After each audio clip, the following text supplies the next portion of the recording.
I like you, you like me. If I like you, you like me. If I like you, yeah. If I like you, if I like you, you like me. If I like you, you like me. Why don't we? Why don't we? Hello and welcome to another episode of Not Another Couples Podcast. We're here at our We're actually here at our setup in the game room, surrounded by all of our usual stuff. Back from Florida, I actually have my equipment fixed. Hallelujah. Yeah, it's been a minute since we've been in our official space. I'm actually working on maybe upgrading our space a little bit. I want to eventually make this a video podcast. Megan's not entirely excited about that possibility. I like wearing my pajamas without my makeup on and just my hair all greasy. I do not like being in front of a camera at 9:30 at night. So I'll wear whatever on camera. I don't care. Tip well. Look out for the Adjunct GM only fans. No, God, no. I love you. That doesn't mean everybody else gets to see it, okay? Okay. Well, anyways, welcome. We are here today. Our last episode, we mentioned we were going on vacation, and we are back from that vacation. Spent a little time burning up in the Florida sun, going to one of America's most contrite states, I think we can say. Still heavily paradise. Debated states. Still paradise. In many ways. In many ways. We went to the best part of Florida, which is the Keys, sort of divorced from a lot of Florida. A lot of people would argue that it's the best part of Florida, but we tend to think so, at least. Yeah, this is our second time going there. We went there for our 5th anniversary. We stayed in Key Largo at a small little hotel that you remember the name of, and I don't. Marina Del Mar. Yeah, and it was great. That was years ago, though. That was like 4 years ago. And this time was like a big family trip where my parents kind of organized everything and invited us and my brother and his wife. Did they? Yeah, they put it. They asked. Yes. They graciously invited us to go with them to go on a big family vacation. They actually did quite a bit for this. Yeah, they funded the trip. They outsourced some of the planning to us, but that's okay. Mm-hmm. We have a lot of experience planning trips in the modern era, so that is a thing. It was also our little guy's first big vacation. Very much so. This was Kiddo's first big vacation. He has been to Chattanooga other than this, which was just a short drive from here, but this was his first major trip. It was also his first time flying. Oh boy. Yeah. And I didn't get to partake in the flying. Yeah, let's talk about how we did the traveling to and from, because this was a unique situation. So I'll explain first, and then we'll get into what we're going to get into. So we all decided that instead of renting a car when we got down there, because we had 6 adults and 1 toddler, that half of the family would drive 2 cars down to the Florida Keys. Casey and I road tripped it our first time when we went on our 5th anniversary. It is 14 to 16 hours, and it's a lot. Let me just say, I have made that drive as a marathon twice now. If that was a video game, that would be a platinum level achievement. Yeah. It was 16 hours total to get there and back, or to get there and then another 16 hours back. And then it's a long drive, y'all. And then the other half, because we're going to get into the drive part, the other half of the family, including myself and our toddler, we flew because we didn't want the toddler to sit through 16-hour road trip. We were not ready to take that step yet. I think having Kiddo with us, I would have eventually bailed out of the car. No kidding. But let's talk about your experience, because it was you and your brother and our sister-in-law.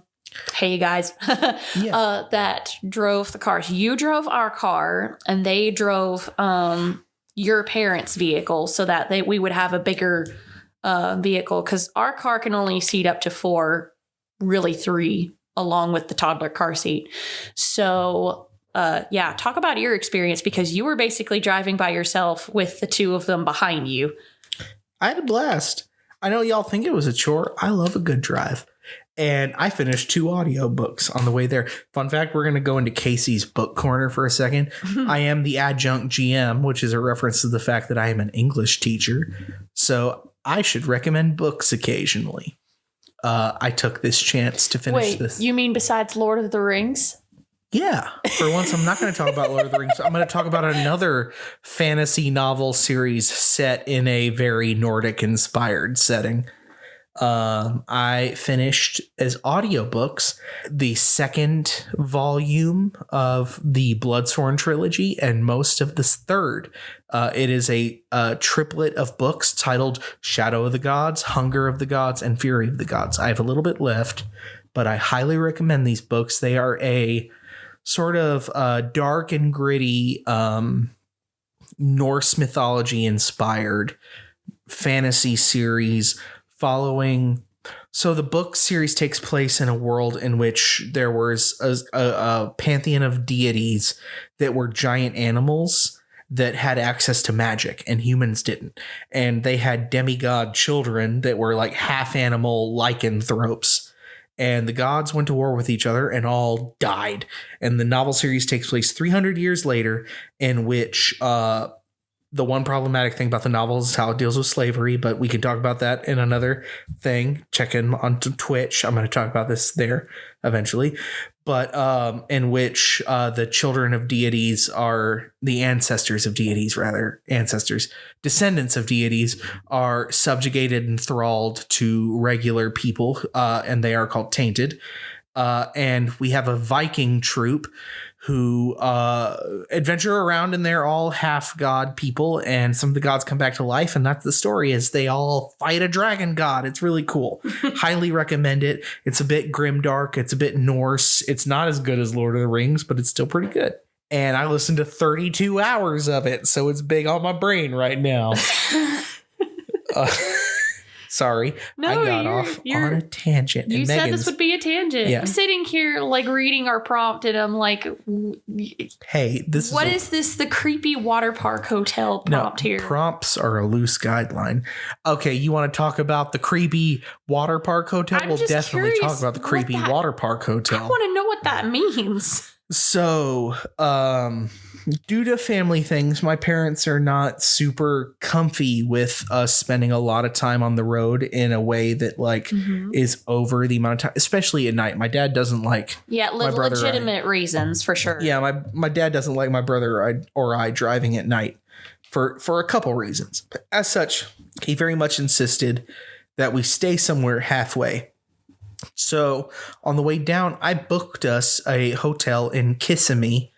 How do you say it, Megan? Kissimmee, Florida. Kissimmee, Florida, which I had a lot of fun heckling my Disney adult wife of being like, yeah, we're going to hit up Rope Drop real quick. We're going to spend a little bit of time in Magic Kingdom before we pick y'all up at the Miami airport. But we stayed at a quote unquote resort called a water park resort. It was a Ramada Inn, which my brother very much made clear that I should have known what we were in for. But we did just like a 2-queen bed. My brother and sister-in-law and I just shared a room type of situation. But the place, it was called a Ramada Inn now, but it said Ramada Inn formerly like the Laughing Flamingo Resort, and had a big quote unquote water park in the center, which was a series of slightly rusty water slides. Big Five Nights at Freddy vibes. It was weird. It was odd. It was very much road motel otherwise, which that was the weird part. Like when you were booking this, did you not look at the pictures of the place, or did you just see what was closest? I did, but I also saw it would be $30 a piece. So you went for the bargain. Yes, and it's still not the worst hotel I've booked at a bargain. Before getting married and being an adult, I did a lot of trips for concerts and things like that. Hell yeah. And one of those, I let my friend Cody book. I'm not going to say any more than Cody. But my friends Cody, Eric, myself, another Cody, and some significant others all went to St. Louis to see Rush for the R40 tour. Fun fact, that's 10 years ago. They just announced a 50th anniversary tour. And we let one of those two Codys book the trip. And they booked us in East St. Louis.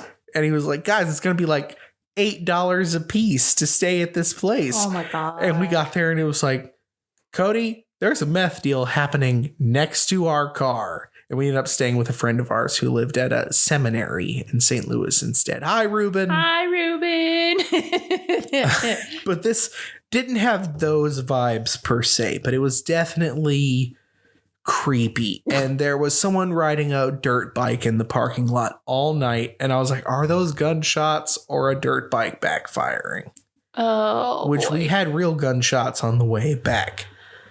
But yeah, creepy hotel. I might make the thumbnail the creepy picture of the water park that I took.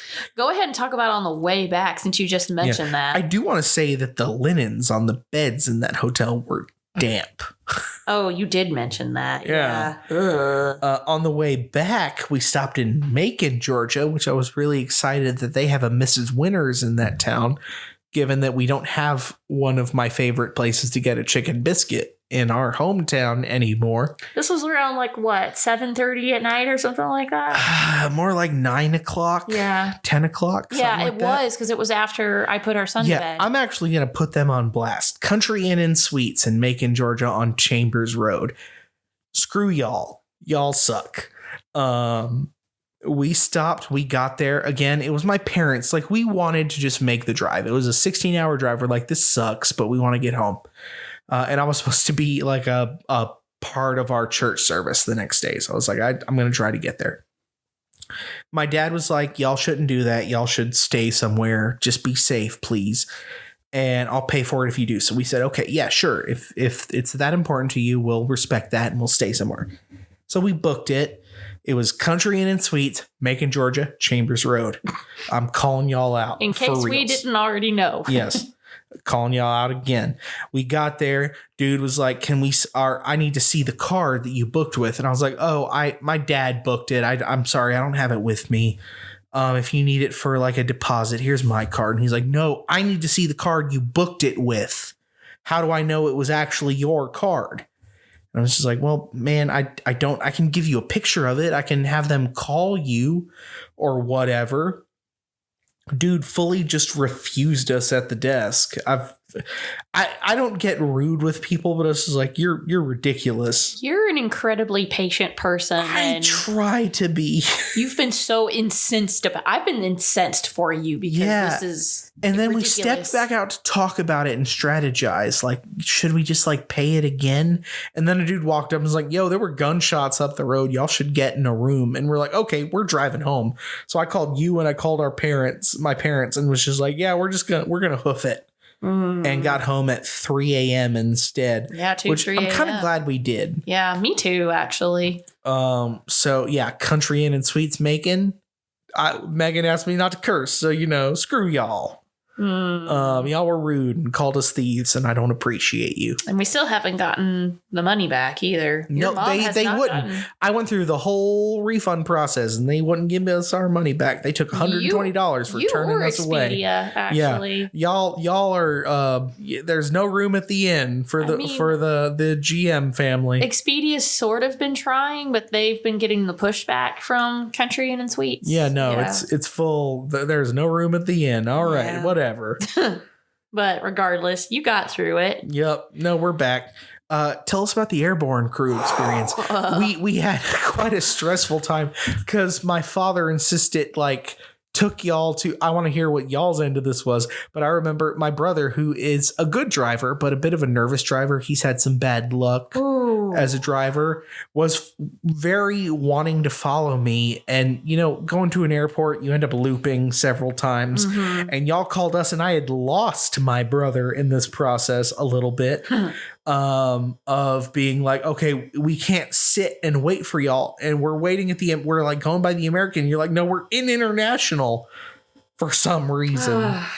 Please Okay. explain. Okay, I promise I'm gonna get to that. I gotta give some advice to any parents out there that are even thinking about or already planning on flying with a toddler, whether it's for the first time or what have you.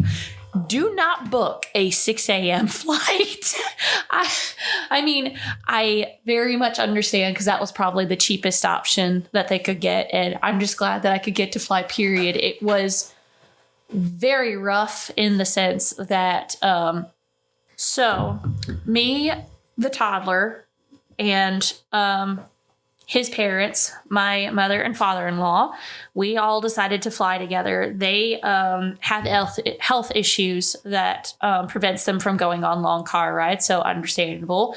And like I said, we wanted to save our toddler from a 16-hour road trip. I think we would have all bailed out of the car at that point. But just me personally, I felt much safer being directly with our son, especially flying for the first time. Because flying, it didn't used to, but it does make me pretty nervous. I got through it okay because I had a toddler to distract me the entire time to keep him busy. Hey, FAA people. That's all I'm going to say to that. Yeah.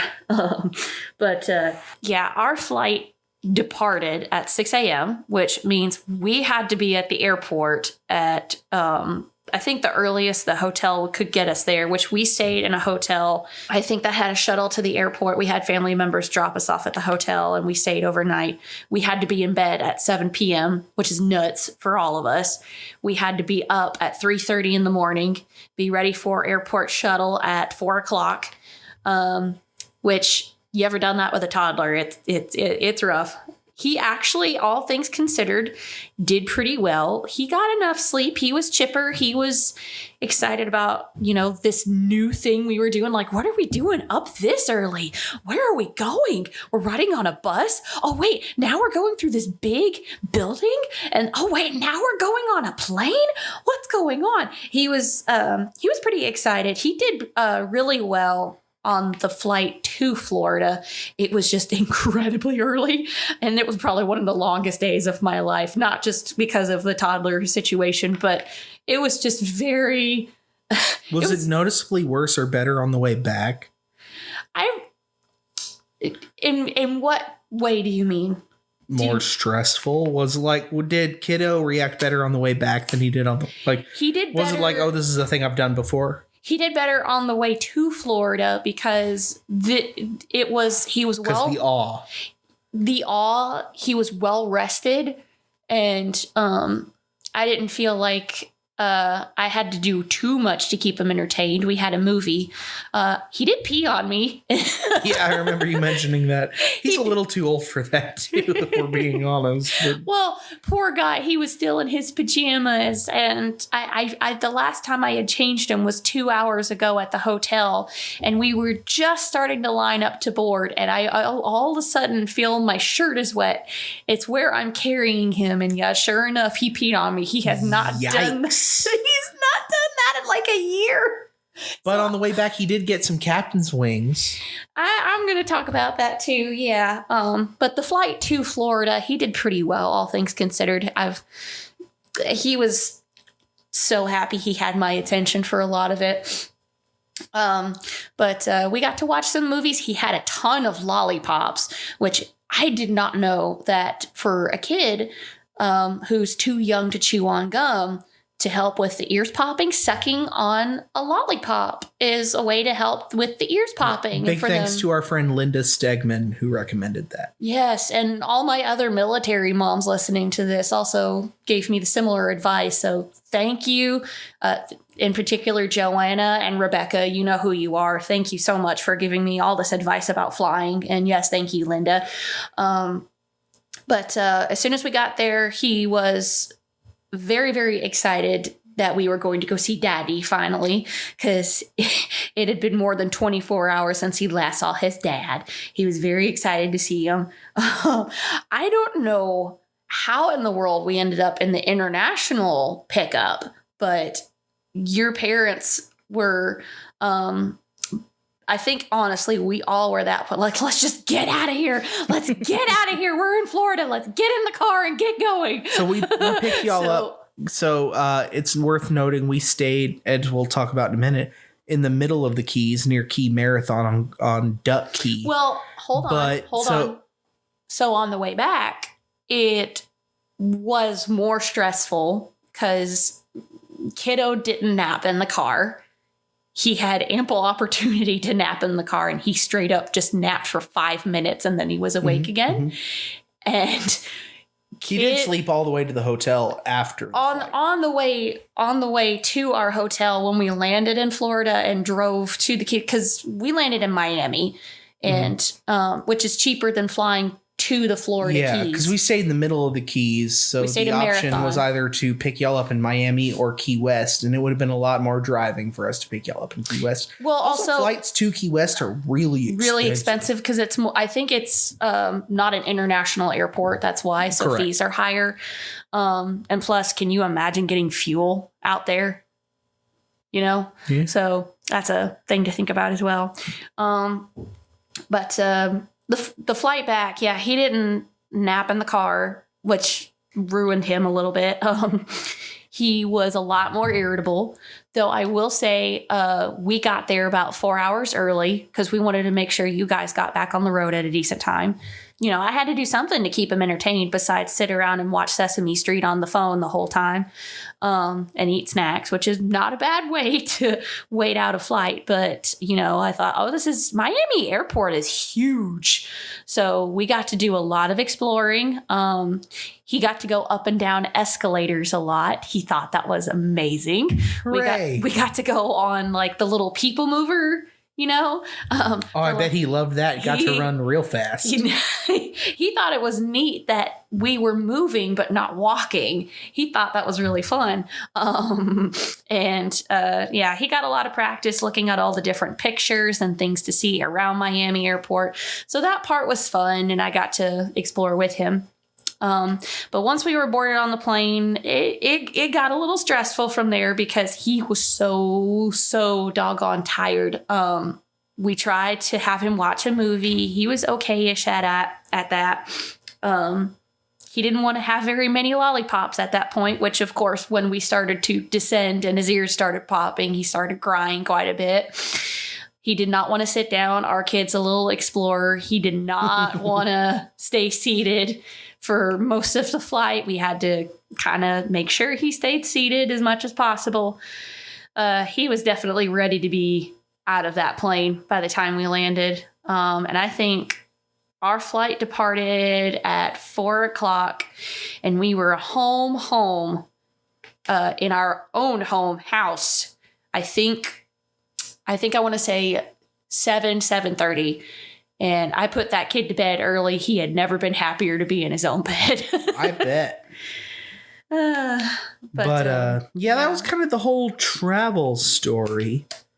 Traveling with family is a whole thing. I think it's great to have the backup, right? Like, kiddo loves his grandparents. A lot. And having them with us, I think by the time we got home, if there was anything he missed, it was just having his favorite people all in one building. He loves his uncle and aunt too a lot. Yes, very much. And he was constantly climbing in their bed like night. Like, no, I think he liked the blanket they brought him a lot. Yeah.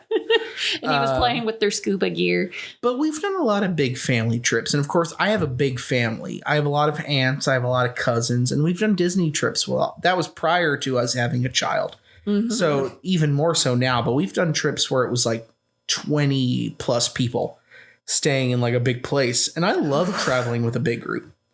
It made Disney a lot of fun to have my younger cousins. Disney with a lot of people is fun. Me personally, I like my privacy. I like my quiet time. I don't like to do too many trips with like large groups. So have you preferred? We've traveled a lot, just the two of us. Do you kind of prefer it? Yes. Yeah. If we're talking just the two of us sans child, yes.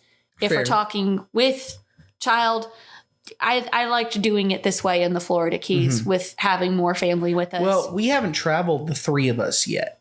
And that's probably coming up soon. Like, that's the thing we need to try eventually. But the only time we have Yeah. is when we went to go visit my family. Mhm. And that's about it. I think our philosophy on like what traveling looks like is different from either of our parent groups. And that's something that kind of changes. So like we were talking about how like my mother and father were very much like, oh, we're going to the beach. That's laying out on the beach. And I'm like, that sounds lame as hell.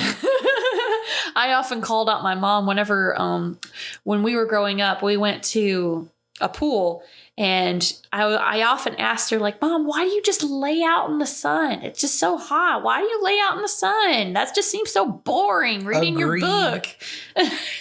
Agreed. That's how she enjoys herself, is to read her book and bake in the sun. Though but I did enjoy some hot tubbing, listening to just like putting on my podcast for the week and That hot was tubbing nice. for a minute.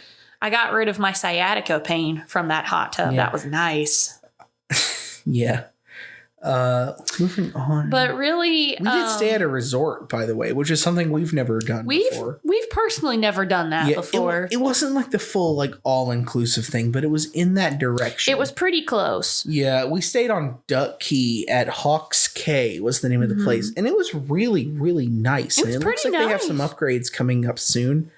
I think we had a bit of weirdness in that we were staying in like one of the quote unquote villas, which was really like townhouses, and it was very clearly like I talked with some of the people that worked there a little afterward.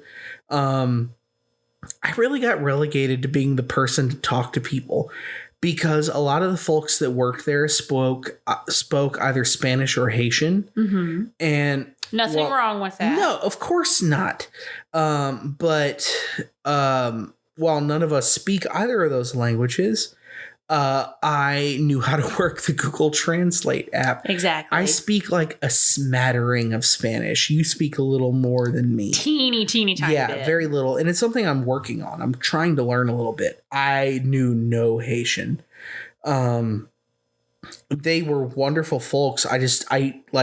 It ended up being a thing like, Casey, you know how to work the Google Translate app to talk with people. So I ended up being the guy who was like talking with everyone, which was Whenever we interesting. needed maintenance or otherwise. Yeah, and we just wound up with, so the place we were staying, the townhouses were owned by like individuals who like had summer places that were like renting them out in the off season. Which is, we didn't realize that until like our last day there. Yeah, so we just ran into a couple issues, and it led to like Casey, can you talk with this and this such and such person, just like to figure out like, oh, we don't have like a shower curtain on this place, or hey, we actually had like a water leak in the ceiling, which was kind of a bigger issue. Again, totally not the resort's No, fault no. in the least.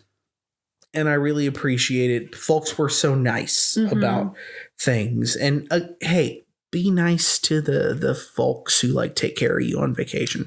For real. Like, that's a rough job. They're working. Customer service is a rough job anywhere, but especially in a place like that, please be nice to those people. Please, yes. And hey, tip well, Yes. and you will have a much better trip if you just tip.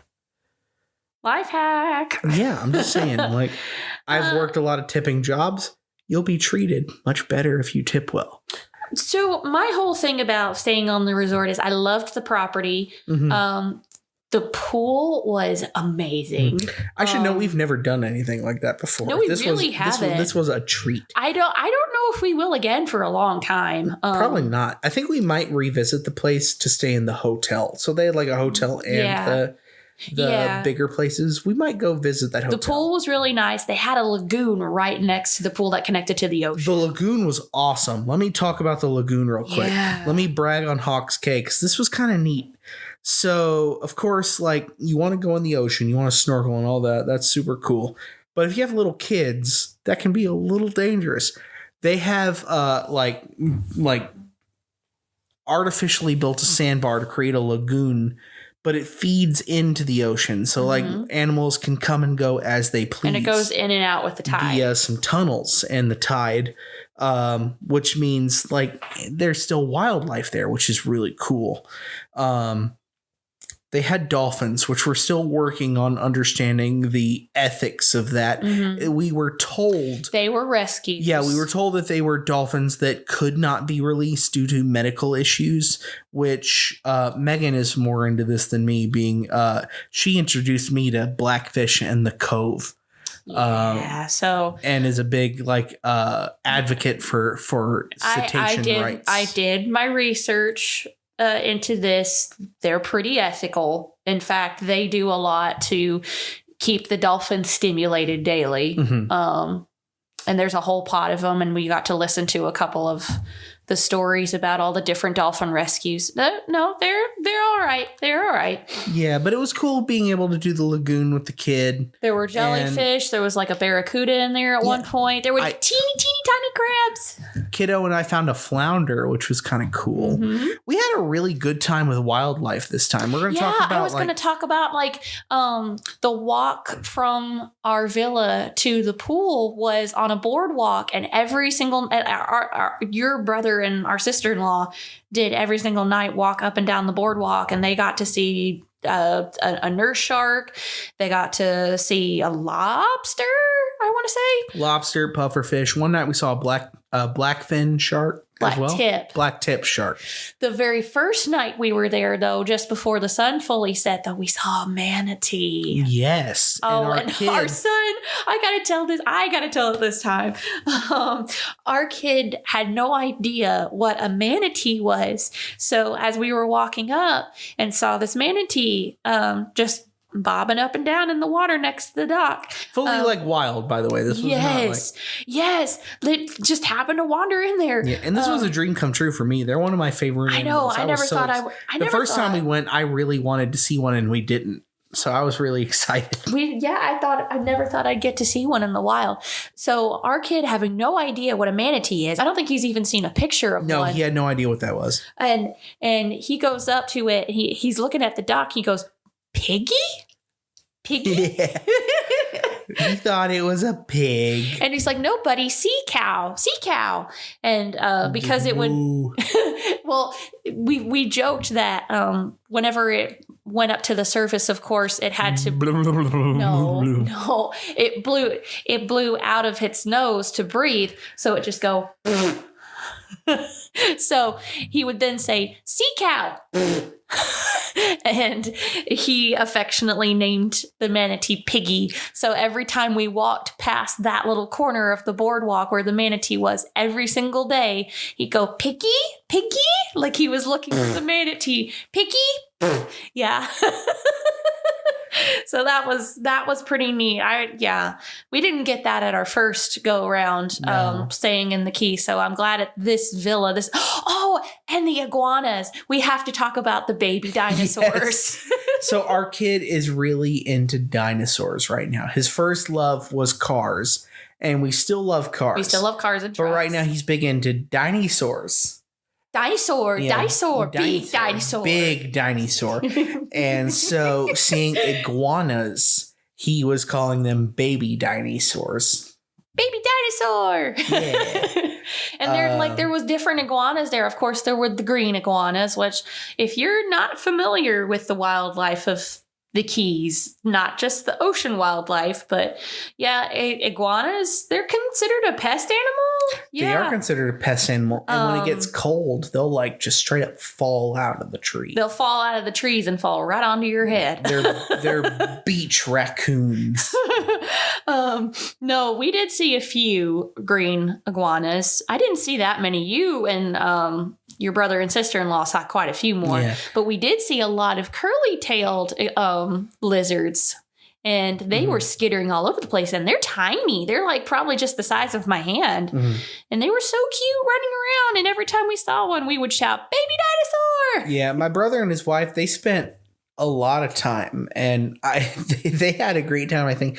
They got some high-quality flashlights, some tube flashlights that they could dip into the water. And they spent a lot of time just hanging out on the docks, seeing wildlife. And I joined them a couple nights. We saw the biggest pufferfish I have ever seen. I didn't get to see it because I was in bed by that point. I also dropped one of my earbuds in the water and still haven't replaced it.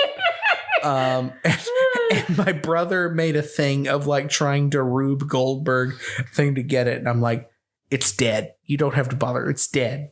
It's dead. And he was like, no, I'm going to get it. And a lobster took it. And I just joked that he just wanted to listen to Rock Lobster. Yeah. So the lobster got some great tunes. We did. It was a big lobster too that took my earbud. You could say that he got a lot of great sound waves. Yeah, I'll take it. You don't have to tell a joke at the end. You got it. Oh, I'm still going to. Okay. But no, yeah, staying at a resort versus a hotel. You said yourself, probably the next time we go, if it's just us, we'll do a hotel again. Yeah. I'm slowly growing away from Airbnbs. Like, we originally were looking at doing an Airbnb for this trip. Mm-hmm. And part of me still wonders, like, would that have been better to get, like, a beach house, like, through Airbnb? Sorry, I shouldn't call out Airbnb. A private rental, like, app-based rental. Because there's a couple of them. They're not going to sue us. I'll just say Airbnb. No, never mind. Airbnb, Vrbo, whatever you want to call it. I don't like those companies, if I'm being super honest. And it's because I work in government.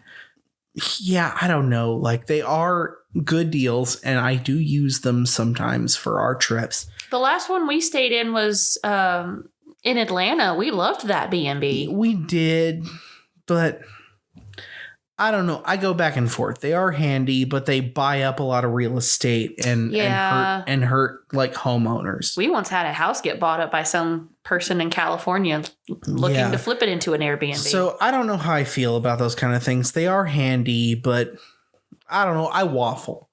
Me personally, I just loved the experience of staying in like a villa like that, because while it wasn't totally private, it did feel that way for a little while versus staying in a hotel, but I mean, I get the appeal of both. It allowed us to do something nice, which was we spent a lot of time like cooking in rather than eating out. Like, we've stopped at a local Publix and picked up some groceries and like made dinners as a family rather than eating out every night. I think your mom really liked that too, because a point was brought up about how when was the last time she got to cook for all her kids under one roof? Yeah, I kind of think that was a thing. And I like a good balance of those two things on a trip like that. Even when we've traveled just the two of us, I still like to make breakfast occasionally. Oh, I like it when you make breakfast too. So. Yeah, and we've had a couple trips where we've met up with friends from other places, particularly Caro. Just call her Carol. Yeah, particularly where we've met up with our friend from California, Karen. She's going to get a kick out of that. Yeah, where I'm like, I want to make breakfast for y'all. We've met up with Caro in Chicago, where I think she is now as of us recording this. I hope you're having a great time, Caro, with Mikey.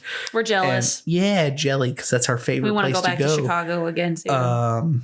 And we've met up in Atlanta, and I like to make breakfast for y'all when we get to go together. Actually, Caro's been on the podcast. What am I talking about? Our one and only guest up to this point, Caro, is who we need more guests. We need more guests. But no, really, I mean, it's great, and it's a way to save money because we had access to a full kitchen and everything in the villa. Though there is something to be said. I mean, that's one of your like biggest things about when we go on a trip is to go try the local food. We did get to do that. There was a little bit of a market that had. If you get to stay in the Keys, one of my favorite places was Land and Sea Market on Key Marathon. It was like the owner was of Italian and Cuban descent, and they had a interesting mix of Italian and Cuban. I wish food. We had gotten his name. Yeah, I'm sorry I don't, because like they had great unique grocery items. I got some habanero salt that I'm sure you can Google his name. Margaritas. But I had a couple great Italian style sandwiches, but also one of the best Cubanos I've ever had. And I grabbed a pack of beer that had flamingos on it that I'm still enjoying. I got one or two left, and I'm going to be sad when I can't get them. You got a couple snacks there. Yes, it was so good. Snack. Georgie's Coffee right near where we were staying was really cool. It has a beagle on its logo. And of course the Blonde Giraffe. We love the Blonde Giraffe. Key Lime Pie Company. Yes. bar none, the best key lime pie you will ever get in the Florida Keys. I don't know about mean that. it. Blue Heaven exists. No, if you're like me and you can't stand Mile High meringue, that there's more meringue than there is pie, go to the Blonde Giraffe. It is exquisite. They are both good, though. And with the key lime pie cookies, Key lime pie cookies are really good. they're really good and they do not last long. We should have grabbed like 4 packs instead of 2. We are already at an hour and gotta get through some of this stuff. Yeah. What all did we do? We went snorkeling. Which is this. I gotta let me talk about the snorkeling experience. Yeah, So, this was our second go around of he and I snorkeling. We got to go together with some of the in-laws. Mom-in-law and the toddler stayed home as it were. They got to go to the pool together and get some GG and kiddo time. But we went to go together. This being our second time. The first time we went was obviously on our first trip. We went to Grecian Rock. Both times it was chartered by John Pennekamp State Park. which I consistently say John Cougar Mellencamp Park. No, John Pennekamp, and camp has a K instead of a C. John Pennekamp State Park. It's actually a really wonderful state park. They do a whole lot more than just snorkeling. They have a lot of kayaking in the mangroves. They have a couple of little personal beaches, and they're really small. But gosh, it's wonderful. They have their own little gift shop. They have an aquarium in there. We literally, the first time went there when it was just the two of us, we spent all day at John Pennekamp, and I would gladly do it again. So the second time we were here, we insisted that anybody that was going with us, like, you have to go to John Pennekamp State Park to do the snorkeling because it's that good. And the second time, instead of Grecian Rock, they took us to Banana Reef. So a different experience on top of that. Still the same charter, but different location. We saw a lot of really neat, colorful fish. We had a lot of tangs, like blue and black tangs, school around. We had a lot of parrotfish. I saw a couple morays, which I learned was sort of rare for that time of the day. Apparently there was a grouper somewhere around there. I didn't find him. I did see the grouper. How big was it? Pretty big. Pretty big. It was pretty big. I saw an octopus, and I think I saw it, but I'm not convinced. So what we did see, or rather what I saw, was a Caribbean reef shark. yeah. So the way I was snorkeling and just minding my own business, I was not too far from the boat. But I'm just kind of just looking around and seeing what I could see. And then all of a sudden I kind of turn around, just look to my left, and it was kind of down below me a little bit, but high up enough that I could clearly see what it was coming my direction, probably about a good 10 feet away, a Caribbean reef shark. I scream in the snorkel and I start beelining for the boat. So I'm near her, and so I hear, oh shit. And I look over and I see the shark and I say, oh shit. As Megan almost kicks a shark in the face. No. And as my father said, she swam like her ass was on fire. And I got back on the boat, and as I got back on the boat, I turned around, and the shark was literally like 6 feet from the boat and swam by. And the captain was like, "Oh, he ain't gonna bother you. He ain't gonna bother you. That guy's friendly." And I'm like, "That thing still has teeth." I did, as I was swimming at full tilt as well, like looked up to the captain and been like, "Shark!" from the water.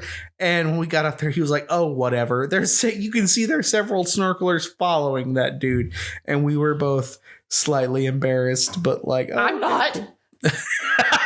Just me then. Not me. I'm not embarrassed one bit. But it was hilarious.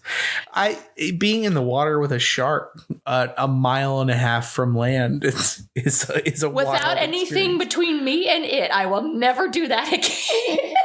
It was cool though. It was neat. I wouldn't recommend it. Yeah, no, but regardless, the snorkeling experience really was great, and I'm glad we did it. I love going snorkeling. It was we saw a lot of flying fish on the way back, too. We saw a ton of flying fish. That was really neat. Mm-hmm. That was also the worst sunburn I got on the trip, which this was the least sunburned I've ever gotten on a Florida trip. Me too, actually. But yeah, that's because you're like laying in the water, like they give you the vest where you are kind of floating with your face down, but your back is just in the sun. But I had like a swimsuit on that's like the long sleeve kind, and I only got burned on the back of my legs. Yeah, I'm gonna have to get one of those next time.